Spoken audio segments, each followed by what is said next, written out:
রাজধানীর মোহাম্মদপুরে যৌথ বাহিনীর গোলাগুলিতে নিহত হয়েছে 2 সন্ত্রাসী। গ্রেফতার করা হয়েছে 5 জনকে।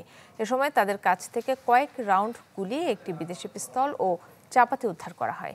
যৌথ বাহিনীর এমন অভিযানকে স্বাগত জানিয়েছে এলাকাবাসী। রাজধানীর মোহাম্মদপুরের বসিলা এলাকার চাঁদ উদ্যানের 5 নং রোডে সন্ত্রাসীদের ধরতে অভিযান চালায় যৌথ বাহিনী। পুলিশ জানায়, যৌথ বাহিনীর উপস্থিতি টের পেয়ে একটি বাড়িতে ঢুকে পড়ে সন্ত্রাসীরা। আত্মসমর্পণের আহ্বানে সাড়া না দিয়ে গুলি ছোড়ে তারা। জবাবে পাল্টা গুলি ছোড়ে যৌথ বাহিনী। পরে বাড়িটি থেকে 2 জনকে নিহত অবস্থায় উদ্ধার করা হয়। গ্রেপ্তার করা হয় 5 জনকে। সন্ত্রাসীদের কাছ থেকে কয়েক রাউন্ড গুলি, একটি বিদেশি আগ্নেয়াস্ত্র ও চাপাতি উদ্ধার করা হয় বলে জানায় পুলিশ।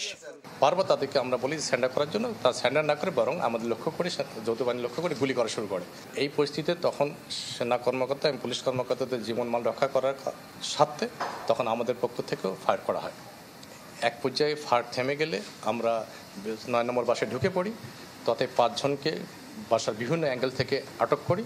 তাদেরকে সহকারে আমরা বাসা ছাদে উঠি। ছাদে ওঠার পর আমরা 2টো বডি দেখতে পাই রক্তাক্ত অবস্থায়।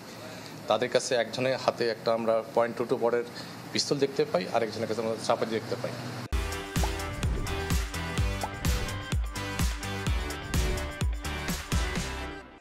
ছিনতাইকারীদের ও সন্ত্রাসীদের আখড়ায় পরিণত হওয়া মোহাম্মদপুরে যৌথ বাহিনীর অভিযানকে ইতিবাচক হিসেবে দেখছে এলাকাবাসী।